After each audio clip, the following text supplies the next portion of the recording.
नमस्कार दर्शकवृन्द, दिनभरका देश विदेशका प्रमुख खबरहरू समेटिएको नेपाल टाइम्सको टप 50 बुलेटिनमा स्वागत छ। म रश्मिता उदास। सुरु गरौं आजका प्रमुख खबरहरू। नेपालमा गएको 24 घण्टामा 16,500 बढीमा परीक्षण गर्दा थप 3,481 नयाँ कोरोना संक्रमित फेला। आज 1,885 जना डिस्चार्ज। आज थप 30 जना सहित हालसम्म कोरोना संक्रमणबाट 10,180 जनाले ज्यान गुमाए। हाल देशभर 38,033 सक्रिय संक्रमित।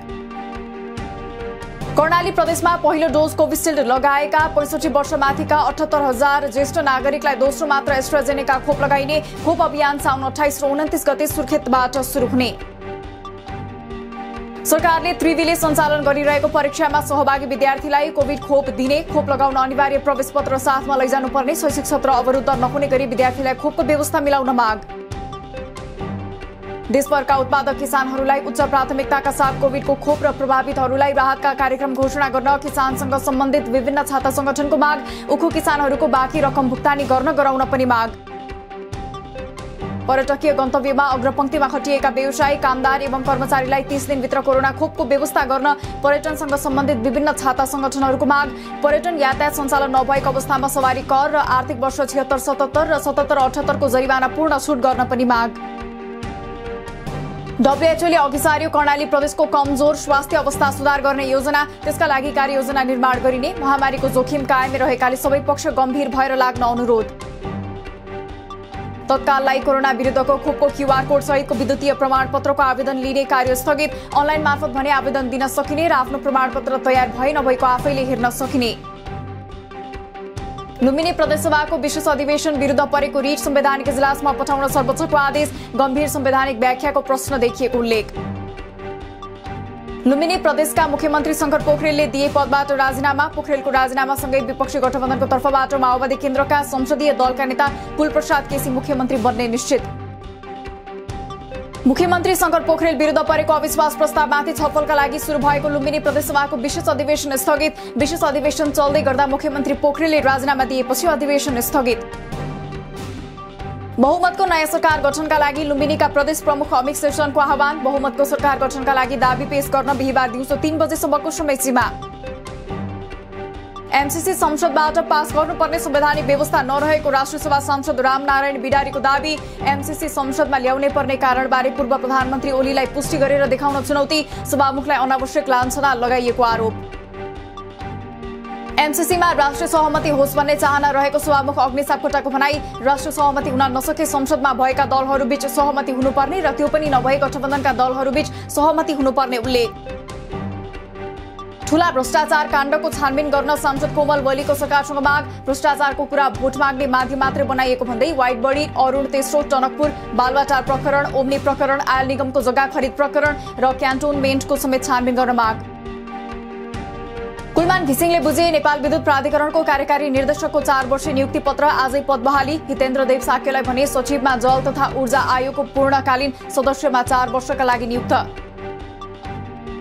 नागरिकलाई सस्तो र सुलभ बिजुली दिँदै कम्पनीलाई नाफामा पनि लैजाने विद्युत प्राधिकरणका नवनियुक्त कार्यकारी निर्देशक कुलमान घिसिङको प्रतिबद्धता। ठूला आयोजनाको पूर्णता र सञ्चालन तथा विद्युत खपतको विषयमा धेरै काम गर्नुपर्ने रहेको उल्लेख। मासिक 20 युनिटसम्म खपत गर्ने विपन्न वर्गको ग्राहकहरूलाई निशुल्क विद्युत उपलब्ध गराउने सरकारको निर्णय। डीप ट्युबवेलमा विद्युत बढी माग हुने समयमा महसुलको 50% र अन्य समयमा 80% छुट दिइने। संविधान त्रुटिपूर्ण रहेको दावी गर्दै त्यसलाई सच्याउने कामको नेतृत्व कांग्रेस आफैले गर्नुपर्ने कांग्रेस उपसभापति विजय कुमार गच्छेदारको भनाई। संविधान निर्माण गर्न महत्वपूर्ण योगदान पुर्याउने आफूमाथि संविधानकै आडमा दुश्मनी साध्ने काम तत्कालीन राज्यले गरेको भन्दै आक्रोशित। पूर्व उद्योग राज्य मन्त्री मोतीलाल दुगडलाई कारबाही माग गर्दै प्रधानमन्त्री कार्यालयमा उजुरी। दुगड सञ्चालक रहेको कम्पनीले नेपाली बजारमा नुनको अवैध कारोबार गरेको भन्दै राष्ट्रिय उपभोक्ता मञ्चद्वारा उजुरी दर्ता। पार्टी एकताको कुरा गर्नेमाथि आक्रमण गर्ने र अनेक आरोप लगाएर बदनाम गर्ने प्रयास भइरहेको एमाले सचिव भीमा आचार्यको भनाई। छलछाम र जालझेल नगरी 10 बुँदे सहमतिलाई टेकेर समस्या हल गर्न सकिने दावी। ओली प्रविधि अन्तिम चरणमा पुगेको क्यान्सर जस्तै भएको जसपा संघीय परिषद अध्यक्ष डाक्टर बाबुराम भट्टराईको भनाई। ओली प्रविधि एउटा पार्टीको आन्तरिक मुद्दा मात्र नभएर सम्पूर्ण देश र लोकतन्त्रका निम्ति खतरा र साझा मुद्दा भएको टिप्पणी। आफ्ना कार्यालयहरूमा विशिष्ट श्रेणीको कर्मचारी सचिव प्रमुख रहने गरी दरबन्दीको व्यवस्था गर्न संवैधानिक आयोगहरूको सरकारसँग माग। आवश्यक बजेट र दरबन्दीको अभाव हुँदा लक्ष्य अनुसार काम गर्न कठिनाई भइरहेको पदाधिकारीहरूको गुनासो। दार्चुला तुइङ घटना छानबिन गर्न गठन गरिएको टोली धनगढी पुग्यो। टोलीद्वारा सुदूरपश्चिम मुख्यमन्त्री त्रिलोचन भट्ट र आन्तरिक मामिला मन्त्री पूर्णा जोशीसँग भेटघाट। आगामी दिनमा यस्ता घटना दोहोरिन नदिन सरकार गम्भीर बन्नुपर्ने सुझाव। नेपाल रेलवे कम्पनीका महाप्रबन्धक गुरु भट्टराईले दिए राजीनामा। वर्तमान सरकारले जनविरोधी काम गर्ने आरोप लगाउँदै आफू त्यस्ता कामको सहयात्री र मूक दर्शक नहुने उल्लेख। महाकवि लक्ष्मी प्रसाद देवकोटाको घर भत्काउनु पर्नाको कारण पेश गर्न नेपाल प्रज्ञा प्रतिष्ठान लगायतका निकायका नाममा सर्वोच्चद्वारा आदेश जारी। घर भत्काउन रोक लगाउन अन्तरिम आदेश दिन पनि सर्वोच्चद्वारा अस्वीकार। राष्ट्रसङ्घको शान्ति मिशन छनौट प्रारम्भिक परीक्षाको प्रश्नपत्र परीक्षा अगावै सार्वजनिक भएको घटनामा परीक्षा समितिका सदस्य सही जनकबहादुर थापाको संलग्नता भेटियो। 11 जनालाई विभागीय कारबाही गर्नुपर्ने प्रतिवेदनमा उल्लेख। विद्यालय स्तरीय शिक्षाको परीक्षा सम्बन्धमा आन्तरिक मूल्याङ्कन अवैज्ञानिक भएकाले शिक्षामा क्षति पुग्ने विज्ञहरूको चेतावनी। विगत 2 वर्षमा एसईई परीक्षा व्यवस्थापनमा गरिएको गम्भीर त्रुटिले राज्यले ठूलो मूल्य चुकाउनु पर्ने तर्क। भारतको इन्दिरा गान्धी राष्ट्रिय खुला विश्वविद्यालयबाट अध्ययन गरी फर्किएकालाई त्रिविले समकक्षता प्रमाणपत्र नदिए अदालत जाने विद्यार्थीहरूको चेतावनी। चाँडोभन्दा चाँडो समकक्षता निषेधको निर्णय फिर्ता गर्न माग। मध्यपश्चिम विश्वविद्यालय केन्द्रीय क्याम्पसमा आन्दोलनरत विद्यार्थीहरूद्वारा तोडफोड, झडप हुँदा केही घाइते। अनलाइनबाट परीक्षा सञ्चालन हुनुपर्ने, छात्रवृत्ति कोटा बढाउनुपर्ने लगायतका माग राखेर आन्दोलित विद्यार्थीहरू रिले अनसनमा। ठेकेदारको लापरवाहीका कारण रोल्पा अस्पतालको भवन निर्माणमा ढिलाइ। 2077 असोजमै बनिसक्नुपर्ने अस्पतालको भवन अहिलेसम्म पनि बनेन। 15 शैय्याको अस्पताललाई 50 शैय्यामा स्तरवृद्धि गर्ने तयारी भए पनि भवनको अभाव। आज हिजोको भन्दा धेरै पानी पर्ने अनुमान। आज प्रदेश 1, प्रदेश 2, बागमती र गण्डकी प्रदेशको केही स्थानमा ठूलो वर्षाको सम्भावना। भोलिदेखि पनि मनसुन थप सक्रिय हुने। सडकको भारवहन क्षमताभन्दा दोब्बर बढी भार बोकेका 3 दर्जन भारतीय ट्रकलाई नेपाली ट्रक व्यवसायीले बेलहियामा रोके। नेपालका सडकमा 30 टन भन्दा बढी भार बोक्न नपाइने कानूनी व्यवस्था भए पनि भारतीय ट्रकले 90 टनसम्म बोक्ने गरे पनि सरकारी निकायले बेवास्ता गरेको उल्लेख।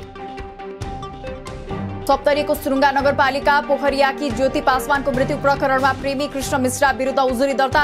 कृष्णले ललाई फकाई आफ्नी छोरीलाई घरबाट लिएर गएको र यौन शोषण गरी छाडेपछि छोरीले आत्महत्या गरेको उल्लेख। उदयपुर मोहनपुरको राजदेवी सामुदायिक वनमा विभत्स अवस्थामा शव फेला परेकी 16 वर्षीय किशोरी क्रिशला चौधरीको हत्यामा संलग्न भएको आशंकामा 3 जना पक्राउ। हत्या रहस्यमय भएको प्रहरीको भनाई। 1 महिनाको अवधिमा सुनसरीबाट 238 जना फरार प्रतिवादी पक्राउ। पक्राउ परेकाहरूबाट 9,35,319 रुपैयाँ जरिवाना असुल। जिल्लामा 4,200 जना फरार प्रतिवादी। संयुक्त अरब इमिरेट्स यूएई को दुबईमा जान अब कोरोना विरुद्धको खोप लगाएको प्रमाण नचाहिने। अन्य स्वास्थ्यका सम्पूर्ण मापदण्डहरू पालना गर्नुपर्ने नियम यूएई को अन्य राज्यमा पनि लागू नहुने। नेपालबाट यूएई प्रस्थान गर्ने यात्रुका लागि यूएई सरकारले तोकेको प्रावधानका कारण टिकट काटेका सयौं यात्रु अलपत्र। यूएई जानु अघि नेपालको विमानस्थलभित्रै गरेको पीसीआर टेस्ट रिपोर्ट समेत अनिवार्य गरिएकोमा सुविधा विमानस्थलमा नभएपछि यात्रु अलपत्र। अक्सिजन उद्योगहरूलाई सहुलियत दिन सरकारले बजेट मार्फत घोषणा गरेको सुविधाहरू कार्यान्वयनमा आयो। तर लिक्विड अक्सिजन ग्यास उत्पादन गर्ने उद्योगलाई दिइने सहुलियत कार्यान्वयनमा। कोभिड खोप किन्न सरकारले एसियाली विकास बैंकबाट 19 अर्ब 58 करोड रुपैयाँ ऋण लियो। ऋण सहायताले 1 करोड 59 लाख डोज कोभिड विरुद्धको खोप खरिद गर्न पुग्ने। 68 लाख जनसङ्ख्या लाभान्वित हुने। भूमि समस्या समाधान आयोग विघटनको निर्णय विभिन्न किसान संगठनद्वारा स्वागत। एकपक्षीय ढंगले आयोग गठन भएको भन्दै तत्काल अधिकार सम्पन्न उच्च स्तरीय भूमि सुधार कार्यान्वयन आयोग बनाउन माग। सुनको भाव आज फेरि 400ले घटेर प्रति तोला 88,800 रुपैयाँमा झर्यो। आज चाँदी पनि तोलामा 15 रुपैयाँले घटेर 1190 रुपैयाँमा कारोबार। शेयर बजार परिसूचक नेप्सी आज बुधबार 0.94 अंकले बढेर 3,162.59 बिन्दुमा पुग्यो। आज 15 अर्ब 45 करोड 55 लाख रुपैयाँको शेयर किनबेच। राष्ट्रिय पुरुष फुटबल टिमको बन्द प्रशिक्षण आजदेखि पोखरा रंगशालामा सुरु। मुख्य प्रशिक्षक अब्दुल्ला अल्मतारीको नेतृत्वमा 37 खेलाडी बन्द प्रशिक्षणमा। अर्जेन्टिनी कप्तान लियोनल मेसी फ्रान्सेली क्लब पेरिस सेन्ट जर्मेन पीएसजीमा अनुबन्धित। उत्कृष्ट खेलाडीसँगै केही नयाँ उद्देश्य पूरा गर्न चाहेको मेसीको भनाई। मेसीले पीएसजीमा 30 नम्बरको जर्सी लगाउने। विश्व टेस्ट च्याम्पियनशिप अन्तर्गत भारत र इंग्ल्यान्डले स्लो ओभर रेट अर्थात ओभर ढिलो गरेपछि अंक घटाइयो। दुवै टोलीले अब 2-2 अंक मात्रै पाउने। म्याच फी को 40% का दरले जरिवाना। अफगानिस्तानबाट अमेरिकी सेना फिर्ता लगेकोमा कुनै पछुतो नभएको अमेरिकी राष्ट्रपति जो बाइडेनको प्रतिक्रिया। अफगानिस्तानका नेतालाई एकजुट हुँदै आफ्नो राष्ट्रका लागि लड्न आग्रह। अफगानिस्तानको 34वटा प्रान्तीय राजधानी मध्ये तालिबान लडाकु समूहले 7औं प्रान्तीय राजधानी फराह शहर पनि नियन्त्रणमा लियो। अन्य शहरलाई पनि नियन्त्रणमा लिने प्रयासका साथ तालिबान समूहको लडाई जारी। युरोपेली संघ ईयूका 6 देशद्वारा अफगान आप्रवासीको निर्वास नरोक्न युरोपेली आयोगलाई आह्वान। शरणार्थी स्वीकार गर्न नसक्ने भए स्वदेश फिर्ता पठाउने अनुमति दिनुपर्ने उल्लेख। र यौन उत्पीडनको आरोप खेपेका न्यूयोर्कका गभर्नर एन्ड्रयू कुओमोले दिए पदबाट राजीनामा। अब न्यूयोर्कको गभर्नरको जिम्मेवारी क्याथी हकले सम्हाल्ने। हक न्यूयोर्कको नेतृत्व गर्ने पहिलो महिला बन्ने। दिनभरका देश विदेशका प्रमुख खबरहरू समेटिएको नेपाल टाइम्सको टप 50 बुलेटिन अहिलेलाई सकियो। हामी भोलि फेरि टप 50 समाचारका साथ उपस्थित हुने नै छौं। नेपाल टाइम्सको युट्युब च्यानल सब्स्क्राइब गरिदिनु भएकोमा र फेसबुक पेज लाइक गरिदिनु भएकोमा धन्यवाद। ताजा खबरहरू नेपाल टाइम्सको अनलाइन पोर्टल www.nepaltimes.net मा पनि गएर हेर्न सक्नुहुनेछ। नेपाल टाइम्स हेर्दै गर्नुहोला। नमस्कार।